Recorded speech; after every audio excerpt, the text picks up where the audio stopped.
Hey, how's it going, everybody? Welcome back to another video. It's your host, Rising Oblivion. Today, guys, we're going to be talking about all of the good and bad things that are involved within the Kingdom Hearts on PC settings, things for PC, the bugs that have been happening, and what settings are available, and controller support for the PC version of Kingdom Hearts on PC. And this works pretty much for all of the different versions. I'm going to be using 1.5 plus 2.5 remix, seeing as how many people are probably going to be using this one, but the PC settings are still the same on the other ones, and some of the bugs have been pretty much throughout all of the different versions of the games, even like Kingdom Hearts 3 and Melody Memory and stuff like that. There have been some bugs that have been happening here and there, but we're going to be going over the good and the bad when it comes to the PC port of this. But let's first talk about some of the PC settings that we have for the game. And I know a lot of people in my chat and a lot of the new subscribers to the channel, which I thank you all for subscribing, have asked about this a lot, and we're going to go over some of the different things here and some of the stuff that's not been working. So we have some pretty good display settings. I gotta admit, I did a video on strikers and stuff like that, talking about that on PC, and honestly, it was kind of bad. They didn't have a whole lot of settings for you to honestly have when it came to playing this game on PC, but you actually get full screen, borderless full screen, and windowed. However, there has been some people that have been experiencing some bugs when it comes to this, where if they try to window it and then they alt tab, it shrinks the resolution of the screen down and it ends up bugging out. So if you're trying to potentially stream this game or record it, it ends up screwing up and doesn't actually fit to what you're trying to capture. So if you do like a window capture, it doesn't work. You end up having to do a display capture over an entire screen instead of having to have something like a window capture, because it keeps messing up the display resolution whenever you try to probably fit it to your window capture. So there has been a couple bugs like this, but if you're not streaming the game, you're going to be doing just fine, whether or not you're going to have full screen, borderless full screen, or windowed. All these versions have been pretty good, and honestly, I haven't really experienced any issues. It says full screen mode allows for the best performance, but honestly, I've had it on borderless full screen and on windowed, and it's done just fine. And moving on down, so we have resolution. So it's obviously matching to my monitor, but you do have the option to go even lower and go up to 4K settings when it comes to this. So you can have this game running at 4K or higher. And the best thing here that I know a lot of people have talked about, most people that came into my stream when I was playing this when it first came out, is the unlocked frame rate. So you have 30, 60, 120, and then of course unlocked. So it says the higher the value, the smoother the characters and movement. So obviously if you have more frame rate, the game looks a little bit smoother, but a lot of people were noticing that they would select unlocked, but however the game would actually lock down to something like 60 or 120, and a lot of people didn't realize why, and that is because of refresh rate. So it sets the frame rate and the refresh rate sync on or off, which means it's pretty much going to refresh as fast as your monitor allows you to actually refresh it. So if you have a 60 FPS monitor or something like that that doesn't allow it to really refresh any faster than the frames it's already being given, you might end up experiencing something where the frame rate actually caps at 60 and the refresh rate doesn't actually let it go any faster. Refresh rate, actually having this on, does make the game actually look smoother, but you have less frames. What it basically does is it puts frames closer to each other so you don't experience any like screen tearing or anything like that at all. If you are experiencing screen tearing, I recommend you put this on. However, if you're trying to have a higher frame rate and you want to uncap it and go above 120, you're probably going to have to turn refresh frame rate off. You're probably going to have to turn this off whenever you do that. However, if you're a person who has a really, really strong computer, you might not have to worry about any of this. You could probably have refresh rate on and have it uncapped as well. But that's basically there to help you when it comes to this. So that's what I wanted to add. You also have display brightness. You have sound, gamepad, which this is something else I wanted to talk about here. And I thought this was pretty cool how they actually put this setting in. So for the confirm button, you can set it to whether or not you want it to be X or circle. This basically is because of how Nintendo is also incorporated into this. And but I mean that by they allow support with the Pro Controller. It doesn't really look like a Pro Controller a whole lot, but that's kind of what it's supposed to be. So you have the Xbox controller support, you have the PlayStation 4 controller support, and you have support for the Nintendo Switch Pro Controller, I guess, if you wanted to use that. I'm not one who really uses that a whole lot for certain games like this, but I do have a Pro Controller, and I do use it on PC sometimes, but I don't intend on using it on this game. But you can have that type of setting if that's what you want to do. And the buttons in game will actually change depending on which controller type you choose. So if you choose Xbox and you try to open up a chest or something like that, it'll actually change the button to Y instead of triangle or something like that. During certain parts in like Kingdom Hearts 2, whenever you have to do like a counter attack or something like that, it'll actually switch the icon from a triangle to a Y, which is pretty dope. And you actually get the same vice versa for like the Pro Controller and whatnot. Although the Pro Controller looks a little bit different there. But the confirm button could change between X and circle depending on whether or not you're a person who actually uses Nintendo button layout. I never grew up with this, so I keep it on X. I believe by default it's always on X because this was a PlayStation title, but you could turn it to circle, which is pretty much the Nintendo Switch button layout, or really just the Nintendo layout for confirm for I don't know how long, like 20 something years probably or more. It's always been circle to confirm stuff, or whatever button it would be right there.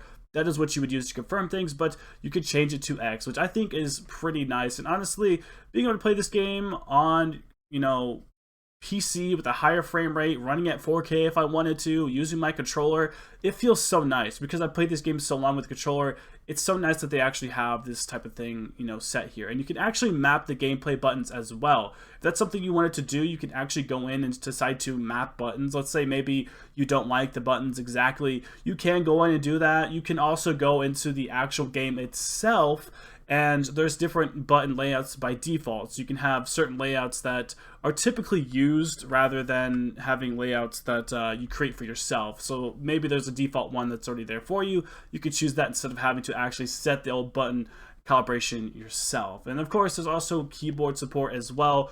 But this is pretty cool. And man, I can honestly say these ports are pretty nice for doing this. You can have different keyboard layouts. So I didn't even know most of these existed, really. I have heard of the Azerty keyboard, but I've never heard of the was it Quartz? I've never really heard of this keyboard before, but that's also said you can have as well. But obviously, most people use the QWERTY keyboard, but there are different types of keyboards out there that you can use, and it has support for that as well.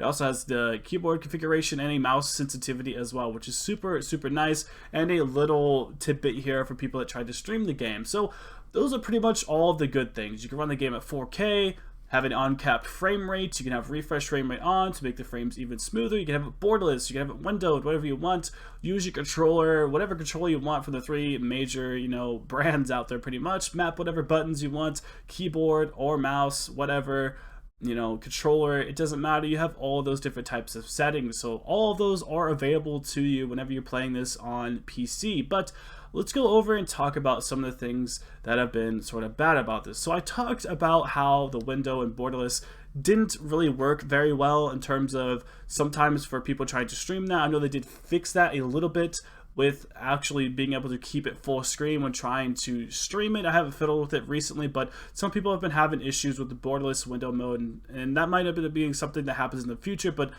that might be just for people trying to stream the game. So if you're doing it for personal use, you're just trying to play through the game, that might not be an issue for you. So let's talk about bugs that pretty much anybody could experience.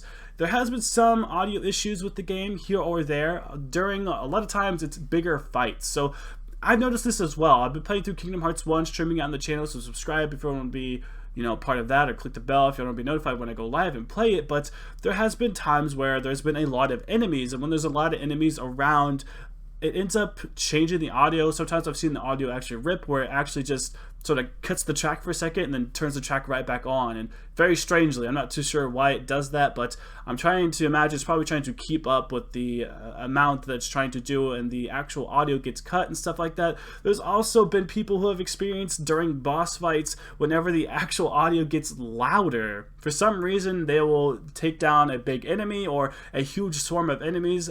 Apparently this is a big thing in Kingdom Hearts 2, where randomly the background music just gets louder, then eventually sort of drops back down to normal again. I have experienced this a couple times on stream. I'd say the audio issues are probably the things I have noticed the most, I suppose, when it comes to this game and sort of the bugginess that it has happened with it so far. It's just a couple audio issues. I haven't seen any visual glitches or anything like that of the sort, although I've seen a couple people streaming the game who have found some things specifically in Kingdom Hearts 1 Hollow Bastion. So not Kingdom Hearts 2 or anything else, but just Kingdom Hearts 1 Hollow Bastion. And as far as that goes, I have not seen any other visual glitches, and the visual glitches typically aren't anything that's super game breaking, but it looks like messed up textures on the floor or something like that. That's pretty much all we have seen so far, at least from my point of view. So if you've found anything else, comment down below any bugs that you've found yet, but for the most part, that's all I've pretty much seen in terms of visual bugs. But yeah, I think that's pretty much all I can really talk about in terms of like bugs and things like that that I have seen so far with the game. But let's move on over to something else, and that is price. So this game in specific was $50. However, it is on sale now. It is even cheaper than that now at $40, which is pretty cool how they did that. But they did it literally right as the game was releasing, which kind of got a lot of bad taste in people's mouths. But I have noticed, and just as I was recording this video, it happened right before I started recording it, Epic Games actually gave me a refund. They refunded me the $10 that I would have gotten if I would have bought this game on sale, which I think is super, super cool. So check your bank accounts, check your emails. I'm not sure if, there's a couple people out there who did not know this, but I actually got a refund. They refunded me back the stuff I bought, which is super nice. I'm not sure if everybody got this or if it was a certain time window. I bought the game a couple days before it actually released, aka when the sale actually happened. But basically, I got the $10 that I would have gotten off if I would have bought the game during the sale, pretty much as if I bought the game right now. I was literally like 2 days short of getting the game during the sale, and I ended up getting the $10 back that I would have gotten, which is really nice. So keep an eye out for that. Maybe contact Epic Game Store if you have not gotten your refund for it. I got it for 1.5 plus 2.5. That's all I've bought in, so I'm not 100% sure if it works for all the other games. I just wanted to point out that I did get a refund, which was really cool, and I'm glad they actually did that. But yeah, check that out. See if you got the refund. All the games are 20% off right now in the Epic Game Store, so if you are thinking about jumping into one of these, like I have made the other video talking about which versions are kind of the best.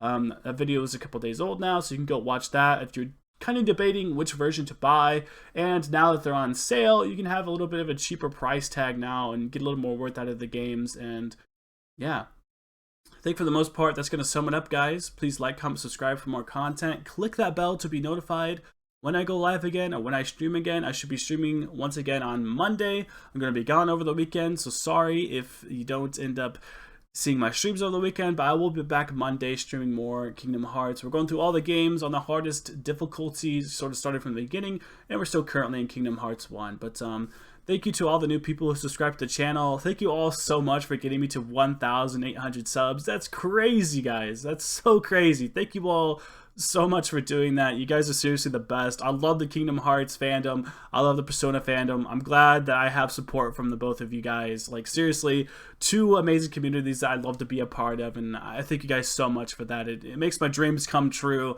Thank you all so much for the support that you've given me over the past, couple of weeks now. You guys are honestly the best. I will see you all very soon. Thank you all so much for watching.